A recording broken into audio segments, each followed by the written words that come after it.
Баланың бойында батылдықты қалыптастыратын 10 қағида. Бірінші, баламен сөйлескенде немесе оны еркелеткенде дұрыс есіммен атау. Бала өзінің жасынан ересек сезініп, жауапкершілік сезімін түсініп өскен абзал. Баланы еркелеткен кезде оны төмендететін жаман, лақабат немесе қысқарған атпен атамай, жағымды аттармен атау керек. Сонда баланың өз-өзіне деген бағасы артып, сана сезімі жоғарылап, өзінің ересектерге ұқсайтынын сезінеді. Екінші, балаларды қонақ келгенде ересектермен бірге отырғызу. Бұл балалардың зеректігі мен зияткерлігін арттырып, ересектерден үлгі алуға мүмкіндік береді және олардың ойын мен ермекке шектен тыс беріліп кетуін тежейді.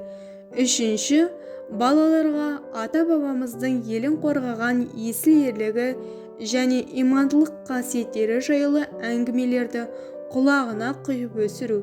Міне, осылайша бала жүрегінде шынайы еліктеуге тұрарлық идеал тұлғаның бейнесін қалыптастыру. Бұл балалардың ержүрек болып өсуіне қажетті батылдық сезімін ұялатып тәрбиелейді.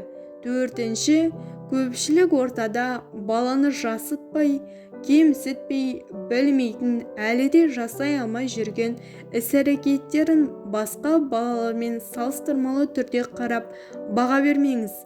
Әр бала жеке тұлға, уақыты келгенде барлығы қолынан келеді.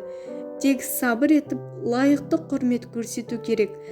Бесінші, балаларды нысана ату, жүзу, атқа міну, күресу, ат бәйгесі сияқты ерлер спортына баулу.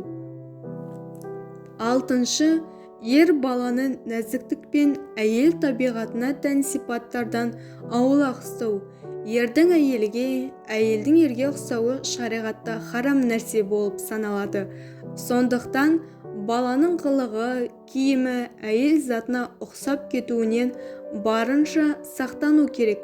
Жетінші, балаға өзінің маңыздылығын сезінуге мүмкіндік беру, оны басқалар алдында кемсітуден сақтану. Басқа үлкен адамдармен амандасқан сияқты балаларға да сәлем беру, олардың өзге ересек адамдармен тең дәрежедегі адам екенін сезіндіріп, менің де қоғамға қажетім бар екен ғой деген түсінік қалыптастырып, өмірден өз орнын табуға жетелейді. Екіншіден, баламен ақылдасып, кеңесу және олардың пікірімен санасу. Міне, осылай еткенде бала өзіне көңіл бөлінгенін біледі. Бұл да өз кезегінде балаға үлкен рухани демеу береді. Үшіншіден, жасы мен мүмкіндіктерін ескеріп, жауапты істерді орындауды тапсыру. Себебі бала осындай істерді орындау арқылы үйренеді, піседі, кемелденеді. Төртіншіден, құпияларды сеніп тапсыру. Сегізінші, керек кезде баланы батылдық танытуға, сондай-ақ халық алдында сөз сөйлеуге үйрету. Бала жастайынан көпшілік алдында сөйлей үйренсе, жасқаншақтық пен жасықтықтан алшақ болып, қандай жерде болмасын қысылмай, ойын айта алатын батыл шешен болып есейеді.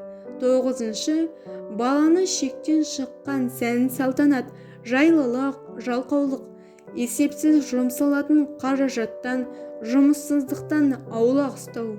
Оныншы, баланы мақсатсыз кездесулер, қажетсіз ойын-сауықтар мен пайдасыз бас қосулардан аулақ болуға үйретіңіз. Себебі бұлар ерлік және байсалдылық қасиеттеріне қайшы келетін істер болып табылады.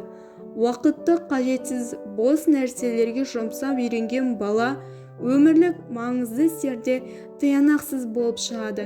Өйткені ол шынайы маңызды нәрсе мен маңызсыз нәрсенің айырмасын сезіну қабілетінен айырылады. Міне, тілімізге тиек еткен осындай нәрселердің барлығы ұрпақ тәрбиесінде аса маңызды. Ертеңімізді ойласақ, болашақ ұрпағымызды ездіктен алшақ етіп, ерлікке баулайық, бауырлар. Ел болам десең, бесігіңді түзе демекші, кез келген тұлғаның тұлғалық қасиеттері бесіктен бастау алады. Ал қазақ халқы қаршадайынан бастап ұл баланың бойына батырлық пен қажырлылық, жауапкершілік пен аманатшылық, сертіне беріктік пен бауырмалдық сияқты ұлы сипаттарды сіңірудің қағидаларын ұсынған. Қазақ тіліндегі арнаның дамуына өз үлесіңізді қосып, каналға тіркеле кетіңіз.